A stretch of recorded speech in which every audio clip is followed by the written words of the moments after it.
Rain hammered the windows of the Bittenker mansion that November night in 1984, but inside the kitchen, Sophia barely heard it. She was 19, hunched over a silver tray, polishing the same spot for the third time. Her reflection stared back at her, distorted and tired. Upstairs, her sisters Beatrice and Eloisa were laughing, trying on silk dresses that had arrived from São Paulo for the charity event. Sophia wore a grey cotton dress with flower stains on the sleeve. She'd learned long ago not to ask questions about fairness. Her mother, Donna Adelaide Bittenker, had made it clear since Sophia was small that gratitude was the only acceptable response for being taken in after her father died. Adelaide walked into the kitchen that night, her heels clicking against the tile, and told Sophia that a very important guest was arriving in the morning. His name was Sheikh Omar Al-Zayed, the world's largest oil investor, and Adelaide needed his partnership to save the estate from foreclosure. Sophia was to stay in the back during his visit. Her presence, Adelaide said, would be awkward to explain. Sophia nodded and said nothing. She'd stopped defending herself years ago, but what happened in the basement that night would crack open a truth Adelaide had buried for 2 decades. Sophia went down to the basement to get kerosene for the dining room lamps. The air was damp and smelled like old wood and mildew. As she moved through the stacks of forgotten furniture, something caught her eye. Hidden behind a broken wardrobe was a small iron box, rusted at the edges. When she touched it, the temperature in the room seemed to drop. She heard a sound, faint but unmistakable, like someone whispering her name. The whisper was feminine, soft, calling to her through years of silence. Her hands shook as she looked for a way to open it, but the lock was solid, unmoving. Then she saw it. A thin bronze key lying in the dust near her foot, as if it had been waiting for her to find it. She picked it up, her fingers trembling, and slipped it inside the locket she always wore around her neck, the only thing she had from her childhood. She didn't open the box. Not yet. The whisper faded, but the chill remained. Beatrice's voice echoed down the stairwell, sharp and impatient, calling her back upstairs. Sophia cast one last look at the iron box, then climbed the steps quickly. The weight of that key pressed against her chest like a secret trying to break free. The next morning, the sound of helicopter blades cut through the quiet countryside. Sheikh Omar Al-Zayed arrived with a small entourage, dressed in an impeccable suit and wearing a calm expression that made him look older than his 40 years. He had a thin scar along the edge of his left hand, barely visible unless you looked closely. Adelaide positioned herself at the front entrance, smoothing her dress 3 times before the helicopter landed. She'd rehearsed her greeting in the mirror that morning, practiced the exact tilt of her head that communicated both desperation and dignity. Beatrice and Eloisa flanked her like sentries, their smiles painted on, their postures stiff with the weight of unspoken instructions. Adelaide had told them at breakfast that this man represented their last chance, that the bank had given final notice, that the auction date was already set. She greeted Omar with exaggerated warmth, offering tea in the sitting room while her daughters hovered nearby, trying to look charming, but managing only to look anxious. Sophia had been ordered to prepare the service and disappear immediately after. She entered the room, carrying the silver tray, the same one she'd polished the night before, and poured carefully, keeping her eyes down. She could feel Omar watching the room, cataloguing details, his gaze methodical and patient. As she stepped back, her sleeve caught the edge of the tray. A single drop of tea fell onto the white linen tablecloth. The room went silent. Adelaide laughed, a brittle sound that cracked at the edges, and waved her hand dismissively. She told Omar that Sophia was a distant cousin they'd taken in out of charity after a tragic accident, someone with no real manners to speak of, though they'd done their best. Beatrice added that Sophia was grateful for the roof over her head, wasn't she? And Eloisa nodded with practiced sympathy. But Omar didn't look at the stain. He looked at Sophia's neck, at the silver locket she wore, and his expression changed. The calm detachment vanished, replaced by something sharp and focused. He stood abruptly, startling everyone, and asked where she'd gotten it. The question hung in the air, like a physical thing. Eloisa answered before Sophia could speak, her voice too quick, saying it was just costume jewelry from a thrift store, nothing of value. Omar ignored her completely. He stepped closer to Sophia and asked her directly, his voice low and deliberate. She hesitated, her throat dry, then said it had belonged to her mother.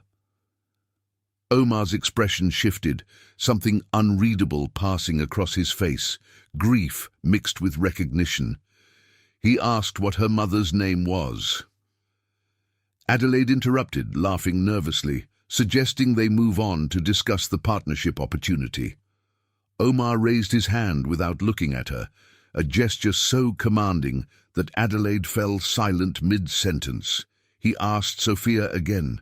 She said her mother's name was Helena. The name seemed to hit Omar like a physical blow. He closed his eyes for a moment, and when he opened them, they were wet. He asked her to sit down at the table with them. Adelaide's smile froze. Beatrice looked at Eloisa in alarm. Eloisa shook her head slightly, a silent warning, but Omar repeated the request, his tone leaving no room for refusal, and Sophia, trembling, took a seat at the table. This had never happened before. Adelaide's carefully constructed hierarchy, the invisible wall that separated Sophia from the family, had just been shattered by a single sentence from a man Adelaide desperately needed. Adelaide's hands clenched in her lap. The partnership meeting she'd orchestrated so carefully was slipping through her fingers, and she had no idea why. Over the following days, the tension in the house thickened like smoke. Adelaide kept postponing business discussions, claiming she wanted Omar to feel comfortable first, but the truth was she had no strategy to regain control of the situation. Omar started taking morning walks through the neglected gardens, and on the second day, Sophia appeared on the stone path behind him. She didn't ask permission. She just walked beside him in silence until he spoke first. He said he was looking for someone, a nurse who had saved his father's life years ago during a humanitarian mission in North Africa. His father had been injured in a vehicle accident, trapped under metal, bleeding heavily, and the local hospital had no blood supply. The nurse had given her own blood, stayed with him for 3 days without sleep, and refused payment when he recovered. His father had offered her anything, a job, a house, funding for her work. But she'd smiled and said she was going back to a place she loved, a place where she could do more good. She told him her name was Helena. 6 months later, when his father tried to find her to thank her properly, she had disappeared.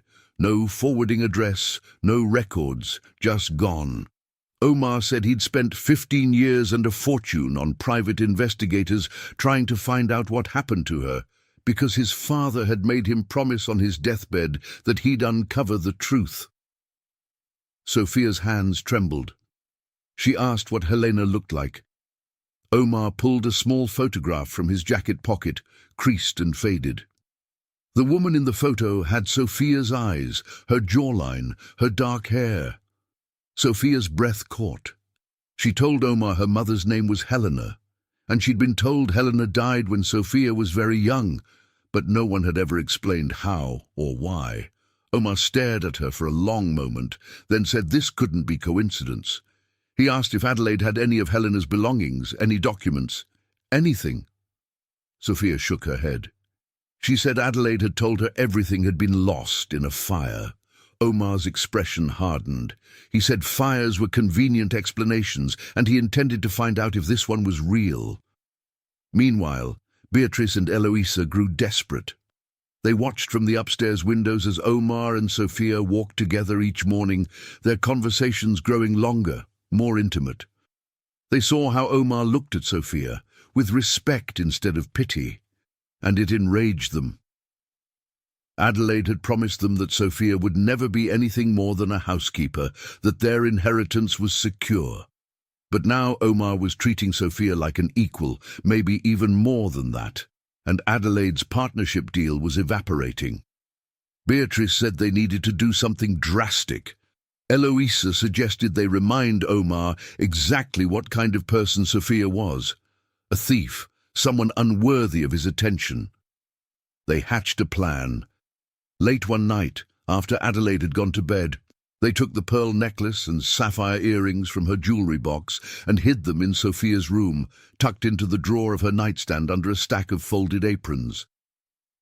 Beatrice wanted to add more items, but Eloisa said subtlety would make the accusation more believable. The next morning, at breakfast, Eloisa suddenly gasped and said she couldn't find Mother's pearls. Beatrice joined in, searching the dining room with theatrical panic. Adelaide, confused at first, checked her jewellery box and confirmed the pearls and earrings were missing. She looked at Sophia, who was pouring coffee, and her face went cold. Beatrice suggested they call the police, just to be safe, and Adelaide agreed immediately. They made sure Omar was present when the accusation was made, sitting across the table with his coffee untouched, watching the performance unfold with those steady, calculating eyes. The police arrived within the hour, their boots heavy on the hardwood floor. Adelaide played her part perfectly, crying and saying she never thought Sophia would betray them after everything they'd done for her, after giving her a home when she had nothing. The delegado, a man who'd been drinking at Adelaide's table for years, nodded sympathetically and asked where Sophia's room was.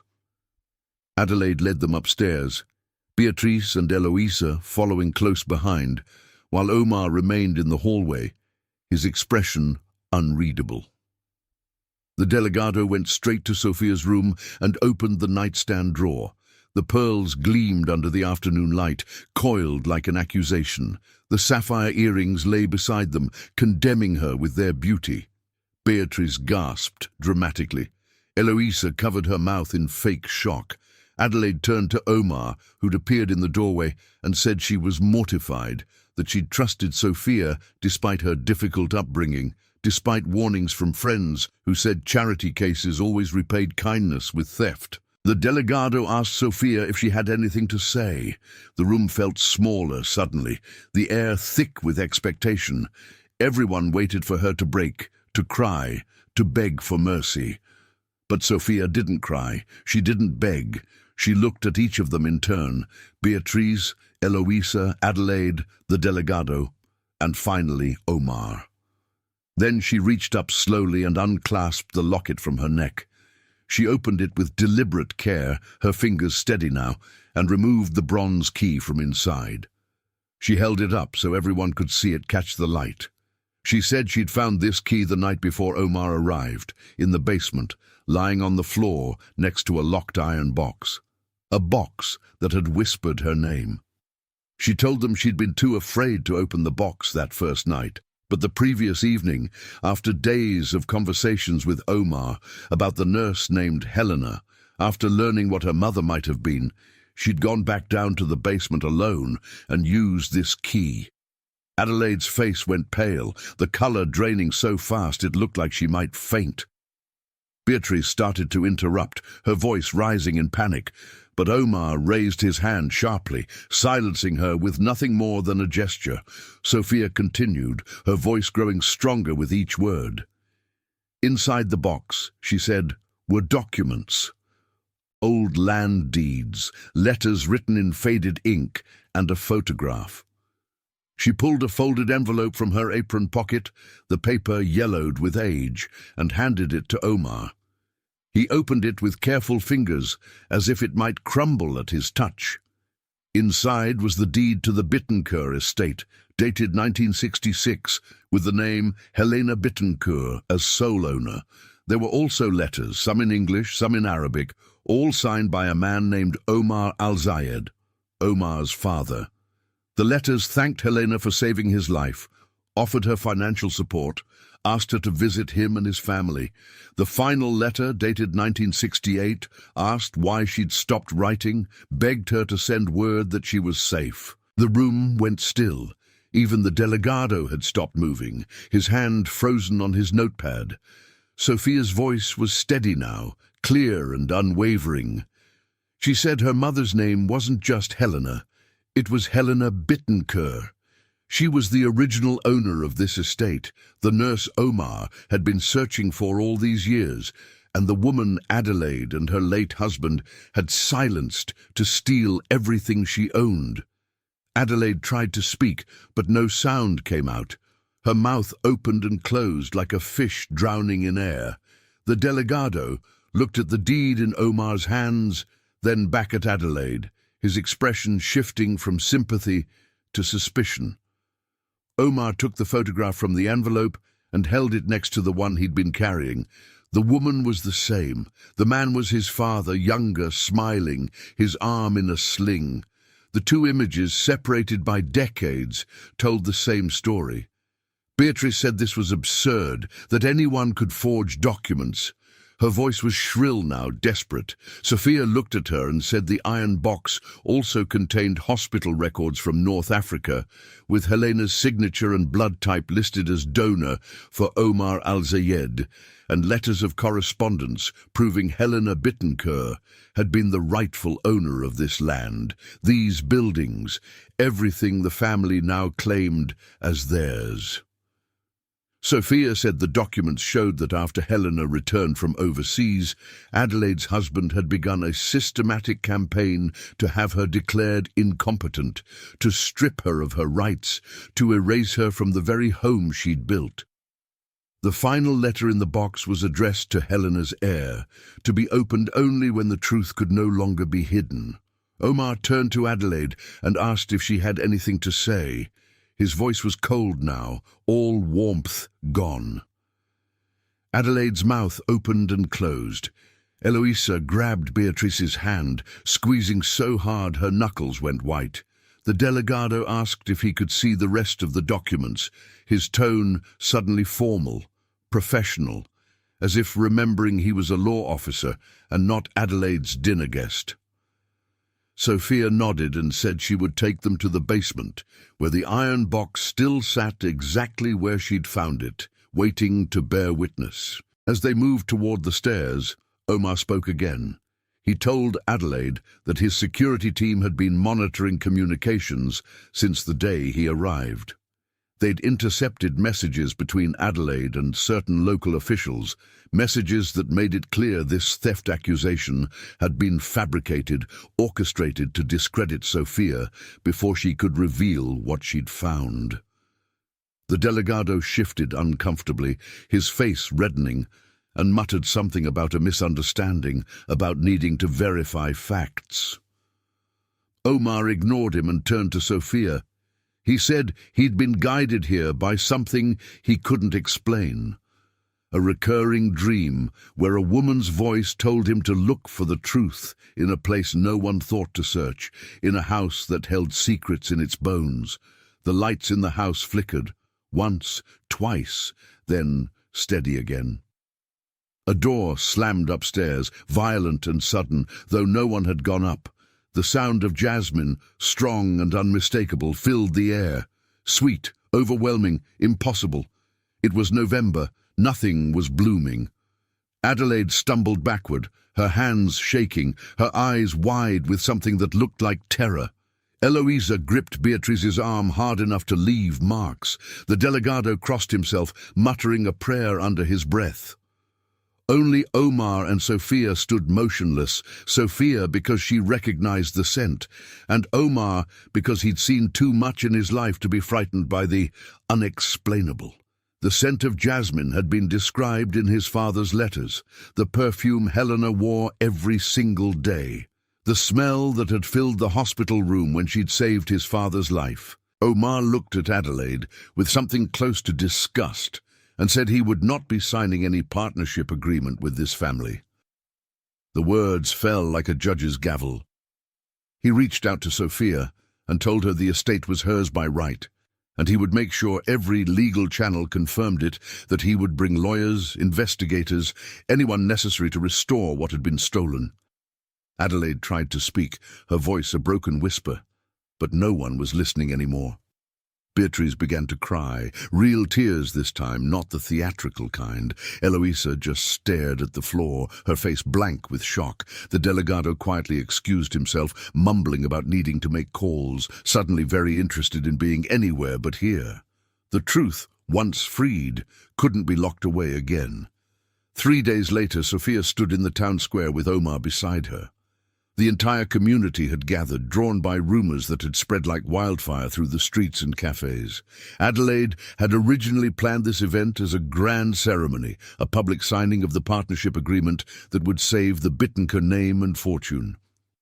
Instead, Omar stood at a makeshift podium and presented the documents from the iron box to the crowd. He showed the land deeds with Helena Bittenker's name. He read excerpts from the letters his father had written, letters that proved Helena had been a woman of property, a woman of standing, not the nobody Adelaide had claimed. He displayed hospital records that confirmed Helena had saved his father's life, had given her own blood when no one else would. Then Omar revealed what his security team had uncovered: intercepted communications between Adelaide and corrupt local officials, messages that detailed plans to fabricate theft charges, to discredit Sophia, to bury the truth permanently. The crowd murmured in shock. Some people shouted, others stood frozen, unable to process what they were hearing. Women who'd attended Adelaide's charity events whispered behind their hands. Men who'd done business with the Bittenker family shook their heads in disbelief. Omar continued, his voice carrying across the square. He explained that Helena had disappeared under mysterious circumstances, that the specifics of her fate remained unclear, but that the evidence strongly suggested she'd been coerced, manipulated, and ultimately erased by people who should have protected her. He said Sophia had been 2 years old when her mother vanished, that Adelaide and her husband had taken the child in not out of kindness, but out of calculation. Keeping Sophia close meant keeping the secret buried, ensuring no one would ever question the legitimacy of their claim to the Bittenker estate. Sophia stepped forward then, her voice quiet but clear in the sudden silence. She looked directly at Beatrice and Eloisa, who stood at the edge of the crowd with their heads down, and said she forgave them. The words seemed to surprise everyone, including her sisters. But Sophia continued, saying forgiveness didn't erase consequences, that mercy didn't mean there would be no justice. She announced that every cent taken from her mother's estate would be accounted for, tracked down, and returned. And that money, that stolen fortune, would be used to build something her mother would have wanted. A medical clinic that would serve the community, a place of healing that would bear Helena Bittenker's name forever. The crowd erupted then, some in applause, some in angry shouts directed at Adelaide, who tried to slip away but found herself surrounded by people demanding answers. Beatrice and Eloisa stood frozen, their carefully constructed world crumbling around them like sand castles at high tide. In the days that followed, the legal machinery ground forward with relentless efficiency. Omar brought in lawyers from São Paulo, investigators who specialized in property fraud, archivists who verified every document Sophia had found. The iron box yielded more secrets, receipts, contracts, letters that painted a comprehensive picture of systematic theft. Adelaide, Beatrice, and Eloisa found themselves with nowhere to run and no one to help them. The friends who'd filled their parlor disappeared like smoke. The officials who'd taken their bribes suddenly couldn't remember their names. Omar didn't offer Sophia wealth for its own sake. He offered her something far more valuable, the chance to study medicine at the best universities in the world. He told her his father had spoken of Helena until his last day, calling her the woman who gave him a second life, the angel who'd appeared when death seemed certain. Omar said he believed his search had been guided by something beyond logic, beyond reason, maybe by Helena herself, reaching across whatever veil separated the living from the dead. making sure her daughter would finally know the truth, would finally claim what was rightfully hers. Sophia accepted without hesitation. She didn't run from her past. She didn't try to forget where she came from. Instead, she chose to rebuild it, to transform pain into purpose, grief into healing. Adelaide, Beatrice, and Eloisa moved into the small caretaker's cottage at the edge of the property, the same cramped building Adelaide had always intended for Sophia. The main house, the grand Bittencourt mansion with its high ceilings and elegant rooms, was converted into the Helena Bittencourt Health Center. Contractors tore out walls, installed medical equipment, painted fresh white over decades of decay. What had been a monument to stolen wealth became a place of genuine service. On opening day, Sophia stood in the garden where she'd first walked with Omar, where he'd told her about the nurse who saved his father's life. The morning was clear and bright, the kind of day that felt like a promise. As she looked up at the house, now filled with doctors and nurses and patients who needed help, she smelled it again. Jasmine, unmistakable and strong, though no jasmine grew in these gardens anymore, though it was the wrong season, the wrong time. She closed her eyes and let the scent wash over her, understanding it for what it was, not a haunting, not a ghost demanding vengeance, just a mother's way of saying she could finally rest, that the wrong had been made right, that her daughter was safe and free and exactly where she was meant to be. Sophia opened her eyes and looked toward the house.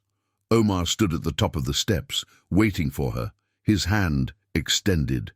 Not as a savior or a benefactor, but as a partner, someone who'd walked beside her through the darkness and emerged on the other side. She thought about the girl she'd been just weeks ago, polishing silver in the kitchen, accepting cruelty as if it were her birthright. That girl was gone. In her place stood someone who knew her own name, her own worth, her own power. Sophia walked toward the steps, toward Omar, toward the future her mother had died trying to give her. The truth had been buried for 20 years, hidden in an iron box in a basement, locked away by people who thought silence was the same as victory. But the truth had refused to stay silent. It had whispered Sophia's name in the dark.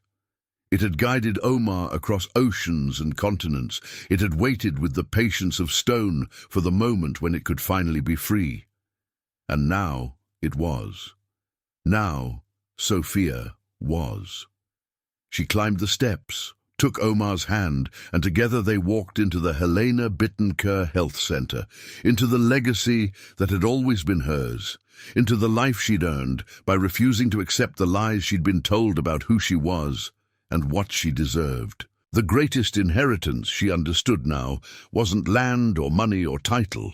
It was the courage to reclaim your own name, to stand in the truth even when the whole world told you to stay silent, to believe that justice, however delayed, would eventually arrive. Her mother had given her that courage. Omar had helped her find it. But in the end, it had been Sophia herself who'd chosen to open that iron box, to face what was inside, to demand what had been stolen. The past couldn't be changed. Helena would never return. The years of servitude and humiliation couldn't be erased. But the future stretched out ahead, full of possibility, full of hope, full of the chance to heal not just herself, but everyone who walked through the doors of the center that bore her mother's name. If this story moved you, there's more truth waiting in the next one.